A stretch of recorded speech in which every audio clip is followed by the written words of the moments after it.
নমস্কার বন্ধুরা, মৈত্রী রান্নাঘরে আপনাদের স্বাগত। তো আজকে একটা আমের আচারের রেসিপি নিয়ে চলে এসেছি, তো দেখতে থাকুন। বানিয়ে দেখাবো কাঁচা আমের মোরব্বা। তো কাঁচা আমের মোরব্বা বানানোর জন্য বিশেষ কিছু লাগবে না। এখানে সামান্য 1 টেবিল চামচ সাদা তেল নিয়ে নিয়েছি, কাঁচা মৌরি নিয়েছি 2 টেবিল চামচ, আর এখানে এলাচ নিয়েছি এই 10-12টা মতো এলাচ আছে এখানে, আর হাফ টেবিল চামচ লবণ নিয়েছি। এখানে আছে 400 গ্রাম চিনি। তো প্রথমে আমি আমগুলো ছাড়িয়ে কেটে টুকরো টুকরো করে নিই, তারপর ফিরে আসছি। তো আমগুলো এইভাবে টুকরো করে কেটে নিয়েছি। তো ওভেনে কড়াই আঁচ জ্বালিয়ে বসিয়ে দিয়েছি। এখন এই শুকনো কড়াইতে মৌরিটা আর এলাচটা একটু ড্রাই রোস্ট করে নেব। আঁচটা কমিয়ে দেবো, কড়াই যেহেতু গরম হয়ে গেছে। এইভাবে নাড়তে থাকবো, ভালোভাবে ভাজা হয়ে যাবে।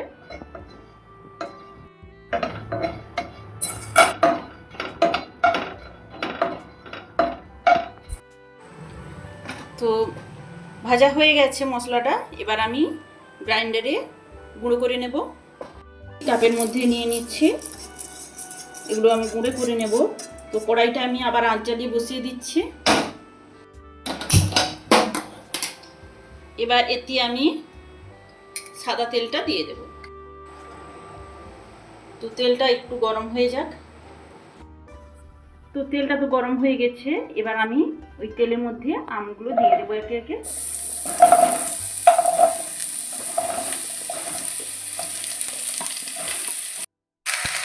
তো খুন্তি দিয়ে আমি কিছুক্ষণ নাড়বো, 2 মিনিট মতো ফুল আঁচেই নাড়তে থাকবো।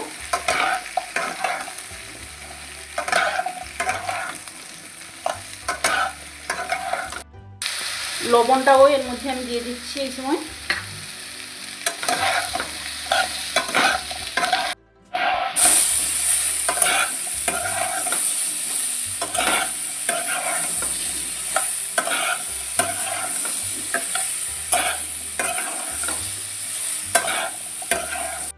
তো 2-3 মিনিট তেলে এইভাবে ভেজে নিলাম লবণ দিয়ে। এবার আমি চিনিটা এর মধ্যে দিয়ে নাড়তে থাকবো। আমের মিষ্টতা অনুযায়ী, যেমন কোনো আমে কম মিষ্টি থাকে, কোনো আমে বেশি মিষ্টি থাকে। এইভাবে নাড়তে থাকবো, এতে তো কোনো জল অ্যাড করবো না। এইভাবে নাড়তে নাড়তে চিনি থেকে একদম আঁচটা কমিয়ে দিচ্ছি। চিনি থেকে আপনা আপনি জল, চিনি আর আমের থেকে জল বেরাতেই থাকবে।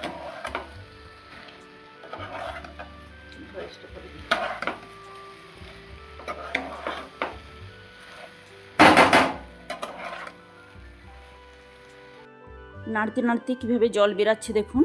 এইভাবে আরও চিনিটা গলে জল হয়ে যাবে। তো এইভাবে আমি নাড়তে থাকবো।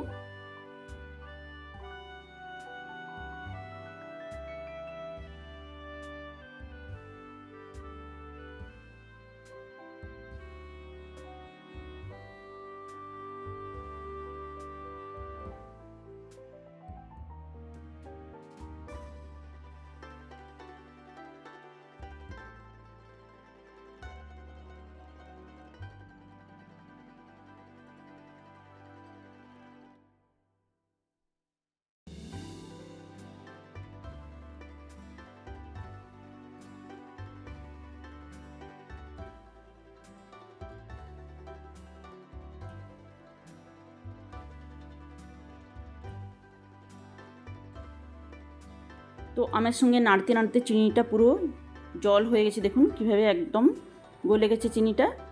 তো এইভাবে ফুটতে থাকুক, মিডিয়াম আঁচে ফুটতে থাকুক, ফুল আঁচ দেবো না।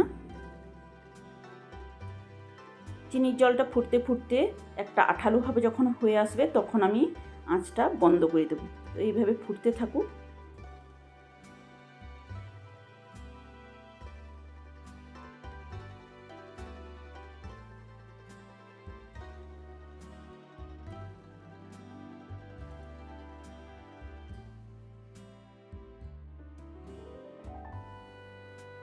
চিনি আর আম ফুটতে ফুটতে দেখুন ভাতটা শক্ত আঠালো ভাব চলে এসছে। এবার আমি আঁচটা বন্ধ করে দেব।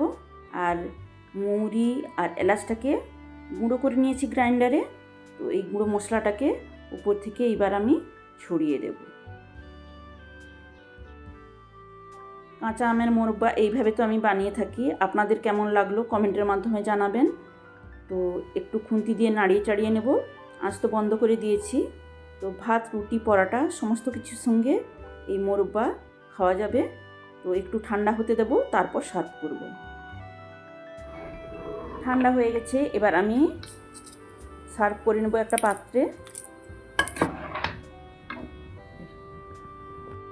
তো মোরব্বা রেসিপিটা আপনাদের কেমন লাগলো কমেন্টের মাধ্যমে জানাবেন। আর লাইক, শেয়ার, কমেন্ট করে যারা নতুন বন্ধু তারা পাশে থাকবেন।